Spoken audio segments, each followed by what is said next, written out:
E aí a gente traz um pouquinho também da informação sobre a diferença do que é agroecologia e do que é agricultura orgânica. Na agricultura orgânica, a gente pode simplesmente substituir os insumos. Até existe a legislação que define quais são os insumos que podem ser usados na agricultura orgânica. Mas ainda assim, nós podemos ter a agricultura orgânica com monocultura. Então você pode ver uma área gigante de agricultura orgânica, mas que está plantado, por exemplo, só alface. O que acontece? Quando você planta só um tipo, só uma espécie de planta, você vai atrair insetos que gostam daquele tipo de planta, tanto na parte aérea como debaixo do solo, nas raízes. E aí a gente chama de praga, porque tem um excesso muito grande, uma população muito grande daqueles insetos ali. No manejo agroecológico, a gente trabalha com um consórcio, o consórcio entre as plantas. Mais uma vez, copiando a floresta, copiando a natureza. Na natureza, as plantas crescem todas misturadas. E aí a gente percebe que tem plantas companheiras e plantas antagônicas. Plantas companheiras são aquelas que colaboram com o crescimento daquela outra que está do lado, de diversas formas.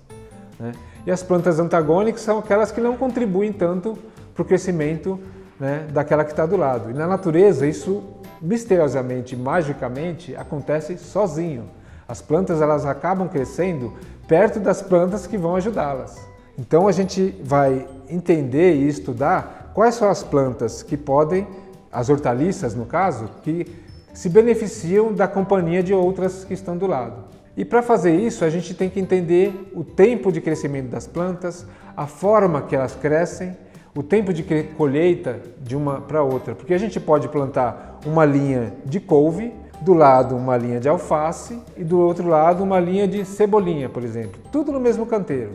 Pode ter, eu pus 3 tipos, mas pode ser muito mais. E aí a couve, ela cresce para cima, a alface, ela cresce para o lado, a cebolinha, ela cresce verticalmente, mas fininha. Você pode também plantar um rabanete, uma cenoura junto, que vai crescer para baixo. Todas essas plantas podem ocupar o mesmo espaço, mas sempre crescendo de formas diferentes.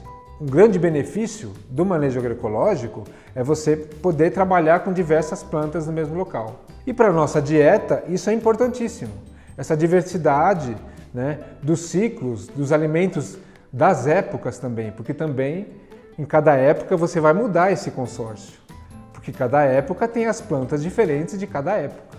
Uma outra coisa que acontece no manejo agroecológico é, mais uma vez, retornando à observação da natureza. A gente não cobre somente a área de canteiro. Nas áreas que a gente tem os caminhos, que a gente caminha, a gente também cobre com matéria orgânica. A gente vai caminhando, pisando em cima, esse material também vai se decompondo, e quando ele estiver totalmente decomposto, a gente recolhe ele e usa de cobertura dos canteiros. E aí repõe o material novamente que está nos caminhos. Isso a gente pode fazer principalmente com os troncos de bananeira. Como nós sabemos, a bananeira ela só dá o cacho uma vez. Depois que ela der o cacho, a gente tem que retirar aquele tronco. E aí a gente corta a bananeira no meio e faz como se fossem telhas de bananeira. Cortadas no meio, elas abrem no meio e ficam como se fossem 2 telhas. Aí a gente vai colocando essas telhas viradas para baixo nos caminhos onde a gente vai caminhar. Isso vai soltando água no solo, vai atraindo mais seres decompositores e vai construindo aquele solo vivo que a gente quer buscar. Assim como acontece às vezes o pessoal quer fazer corredores ecológicos para ligar florestas e facilitar o trânsito dos animais, a gente faz isso nos caminhos para facilitar o trânsito da vida que está no solo entre os canteiros.